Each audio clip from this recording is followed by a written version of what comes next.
Emaús Nicópolis, como uma porta que se abre em direção ao coração da Judéia, está situada no início da Estrada da Montanha, a 30 quilômetros, 160 estádios de Jerusalém.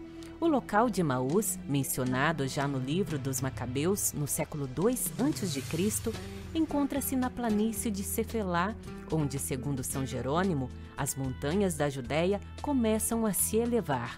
Seu nome semítico original, Hamat, ou Hamaot, significa fontes termais.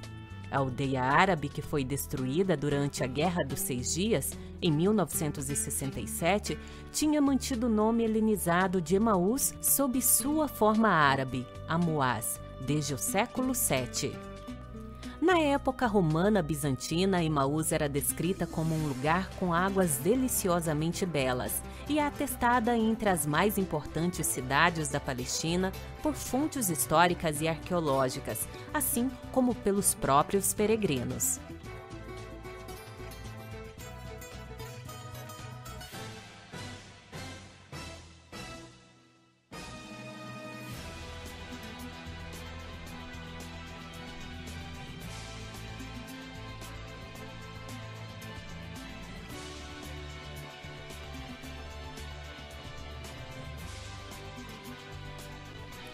A aldeia de Emaús não é mencionada nos livros hebraicos do Antigo Testamento, não é conhecido como foi fundada e as informações sobre ela durante todo o período do Antigo Testamento só podem ser extraídas de lendas.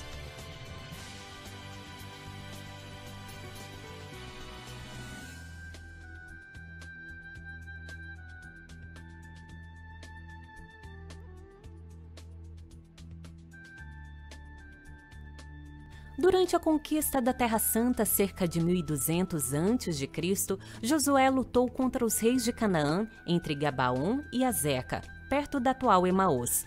Segundo o livro de Josué, o sol e a lua pararam acima do vale de Aialon para que os israelitas saíssem vitoriosos e as trevas não escondessem seus inimigos.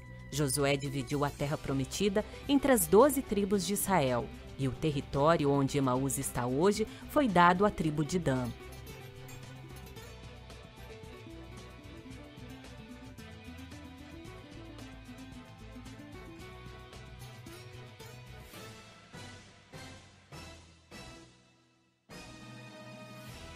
A primeira menção histórica de Emaús está ligada à revolta judaica contra a helenização da região imposta à Judéia pelo rei sírio Antíoco IV.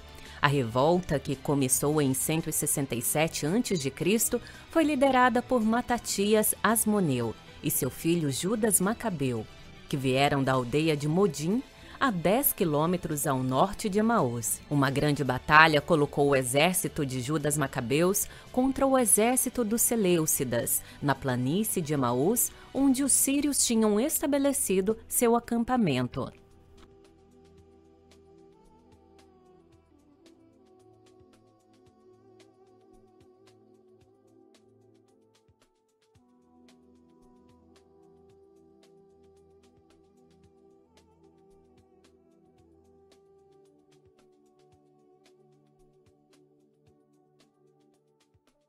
Alguns anos depois, o exército seleucida reconquistou Emaús e o general Baquides construiu uma fortaleza para proteger este lugar estratégico.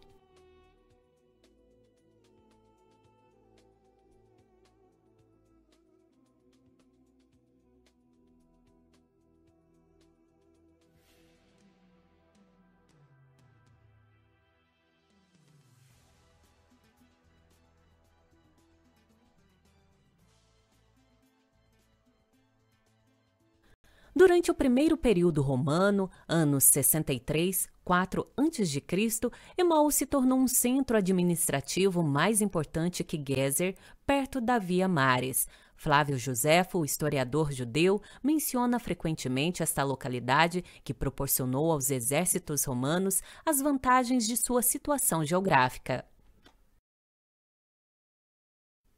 Após a morte de Herodes o Grande, o país entrou em um período inseguro. Este foi marcado por rebeliões em todo o país que foram severamente reprimidas pelos romanos. Em 4 a.C., Emaús foi de fato arrasada e queimada sob as ordens do general Varus em retaliação ao ataque a uma guarnição romana por um fora da lei judeu chamado Atrondes. É por isso que na época de Jesus, Emaús era apenas uma aldeia. Cerca de 30 depois de Cristo, após sua ressurreição, Jesus apareceu a 2 de seus discípulos a caminho de Emaús e explicou-lhes as Escrituras. Eles o reconheceram ao partir o pão na casa de Cleofas, em Emaús. Do Evangelho segundo São Lucas. Nesse mesmo dia, 2 dos discípulos iam a caminho de uma aldeia chamada Emaús, que ficava a cerca de 160 estádios de Jerusalém, e conversavam entre si sobre tudo o que acontecera. Enquanto conversavam e discutiam, aproximou-se deles o próprio Jesus e pôs-se com eles a caminho. Os seus olhos, porém, estavam impedidos de o reconhecer. Disse-lhes ele: "Que palavras são essas que trocais entre vós enquanto caminhais?" Pararam entristecidos, e um deles, chamado Cleofas, respondeu: "Tu és o único forasteiro em Jerusalém a ignorar o que lá se passou nestes dias." Perguntou-lhes ele: "Que foi?" Responderam-lhe: "O que se refere a Jesus de Nazaré, profeta poderoso em obras e palavras diante de Deus e de todo o povo. Como os sumos sacerdotes e os nossos chefes o entregaram para ser condenado à morte e crucificado. Nós esperávamos que fosse ele o que viria redimir Israel. Mas com tudo isto, já lá vai o 3º dia desde que se deram estas coisas. É verdade que algumas mulheres do nosso grupo nos deixaram perturbados, porque foram ao sepulcro de madrugada e, não achando o seu corpo, vieram dizer que lhes apareceram uns anjos, que afirmavam que ele vivia. Então, alguns dos nossos foram ao sepulcro e encontraram tudo como as mulheres tinham dito, mas a ele não o viram." Jesus disse-lhes então: "Ó homens sem inteligência e lentos de espírito para crer em tudo quanto os profetas anunciaram. Não tinha o Messias de sofrer essas coisas para entrar na sua glória?" E começando por Moisés e seguindo por todos os profetas, explicou-lhes em todas as Escrituras tudo o que lhe dizia a respeito. Ao chegarem perto da aldeia para onde iam, fez menção de seguir para adiante. Os outros, porém, insistiam com ele, dizendo: "Fica conosco, pois a noite vai caindo e o dia já está no ocaso." Entrou para ficar com eles e, quando se pôs à mesa, tomou o pão, pronunciou a bênção e, depois de o partir, entregou-lhe. Então seus olhos abriram-se e reconheceram-no, mas ele desapareceu da sua presença. Disseram então um ao outro: "Não nos ardia o coração quando ele nos falava pelo caminho e nos explicava as Escrituras?" Levantando-se, voltaram imediatamente para Jerusalém e encontraram reunidos 11 e os seus companheiros, que lhes disseram: "Realmente o Senhor ressuscitou e apareceu a Simão." E eles contaram o que lhes tinha acontecido pelo caminho e como Jesus se lhes dera a conhecer ao partir o pão.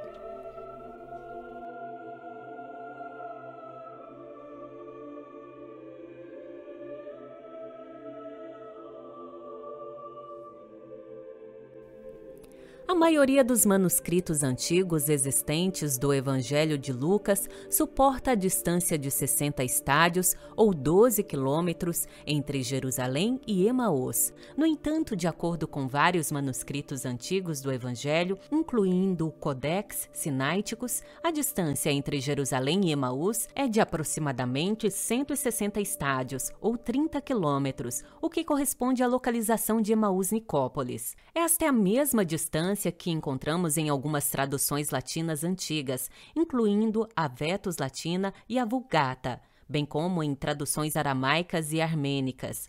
A maioria dos manuscritos antigos existentes do Evangelho tem a variante de 60 estádios, aparentemente como resultado de uma tendência secular que existia entre os escribas para corrigir a distância, a fim de simplificar a compreensão do texto.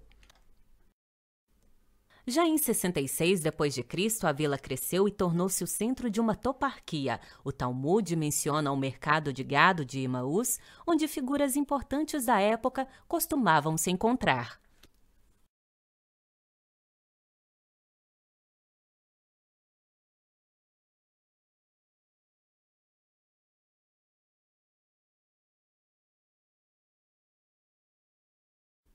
Durante duas rebeliões judaicas, anos 70 e 135 d.C., os exércitos de Vespasiano e de Adriano instalaram um acampamento militar em Emaús, cercado por um muro. Numerosas lápides foram encontradas nos arredores com menções de soldados da 5ª Legião Macedônica e da 6ª Corte de Petra.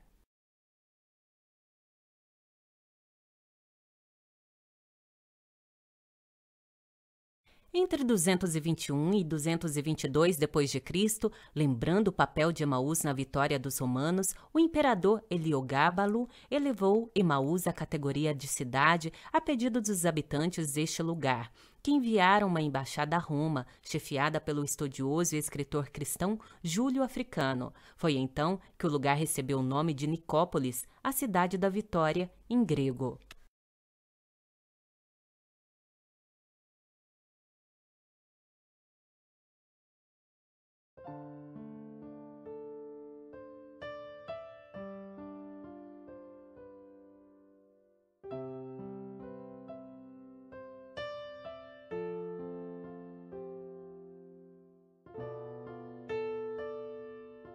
Após o Edito de Milão, em 313 d.C., Nicópolis desempenhou um papel importante tanto como local sagrado quanto como sede episcopal.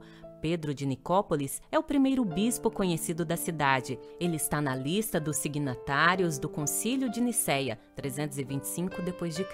Localizado na estrada principal que leva à Cidade Santa, Nicópolis é mencionado pelos peregrinos já no ano 333 d.C.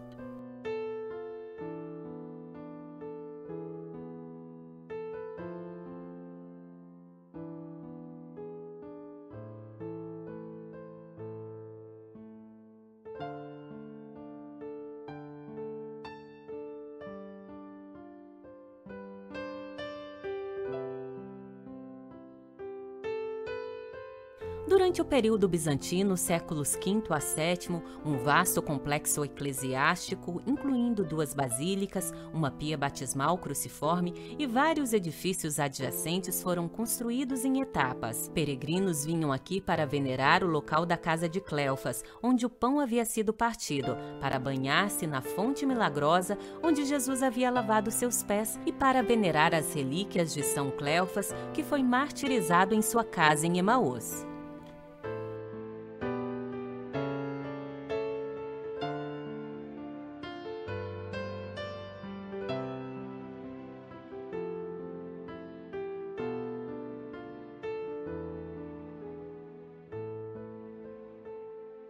Em 508 d.C., São Sabas, uma das principais figuras do monarquismo palestino, enfrentou uma rebelião em seu mosteiro. Ele teve que procurar refúgio em Nicópolis, onde fundou um novo mosteiro.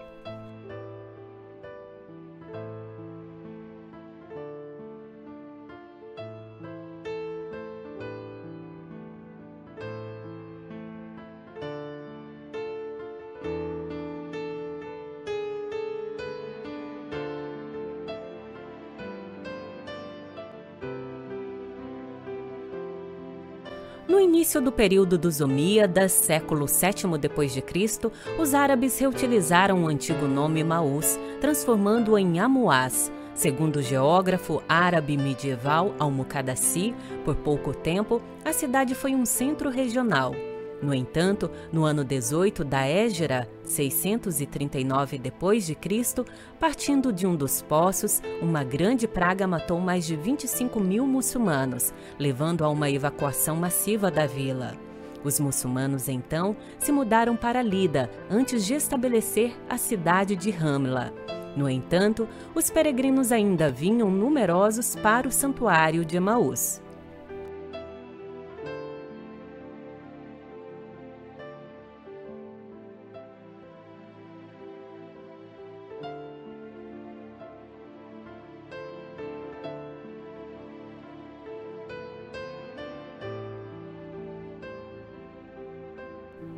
No dia 6 de junho de 1099, Amós foi a última parada da primeira cruzada antes da captura de Jerusalém, 15 de julho do mesmo ano.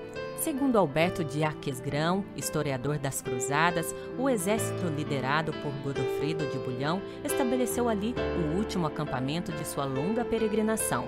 No entanto, uma estranha agitação estava ocorrendo no acampamento de Nicópolis. Sob as tendas, ninguém conseguia dormir. No período dos cruzados, o local é enriquecido por uma igreja românica, usando a antiga abside central do período bizantino. Os templários, proprietários do lugar, ainda comemoravam aqui o aparecimento de Jesus para os discípulos de Emaús. Entretanto, eles estavam mais interessados na colina de Latrum, onde construíram uma fortaleza, o Toron dos Cavaleiros.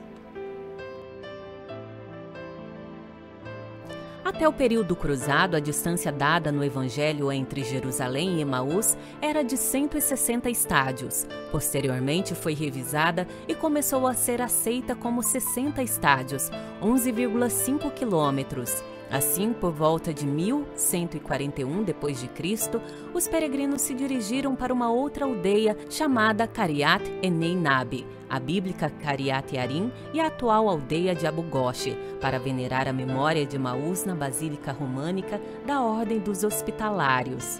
Desde o século XIV, uma estrada diferente era utilizada pelos peregrinos a caminho de Jerusalém.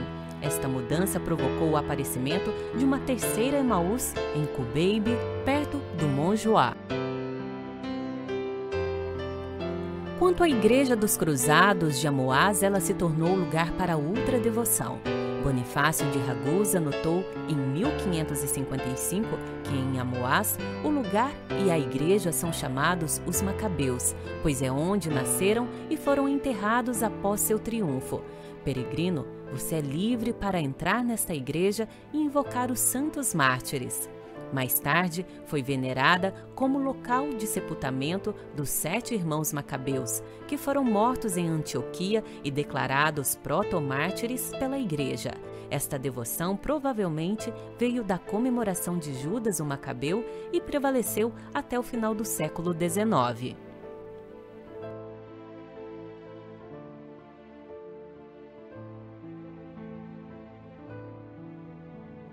O famoso explorador da Palestina Edward Robinson foi o primeiro a identificar, em meados do século XIX, as ruínas da basílica perto da vila árabe de Amós, como a antiga Emaús Nicópolis.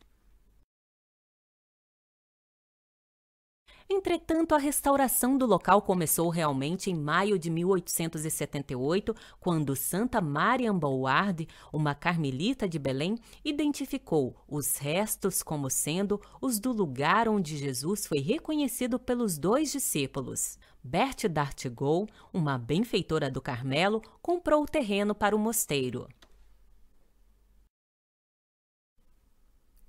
Logo em seguida começaram as pesquisas arqueológicas históricas, primeiro com o capitão Guillemot, 1880-1888, que encontrou os 3 absides da Igreja Bizantina, o batistério e a nave central medieval. Em seguida, seguiram-se pesquisas dos padres dominicanos Abel e Vincent, da Escola Bíblica Francesa de Jerusalém, 1924, 1930. Eles escavaram completamente tanto as basílicas quanto seus mosaicos.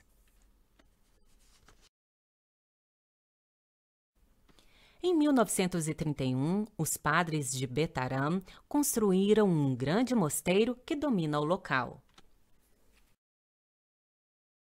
Entre 1993 e 2005, várias novas campanhas arqueológicas foram realizadas sob a direção do professor Michele Pitirillo, do Studium Biblicum Franciscanum. As escavações foram conduzidas por Mico Lurivori e Vincent Michel, com voluntários de todo o mundo. As novas descobertas iluminaram e ampliaram o conhecimento que temos do site.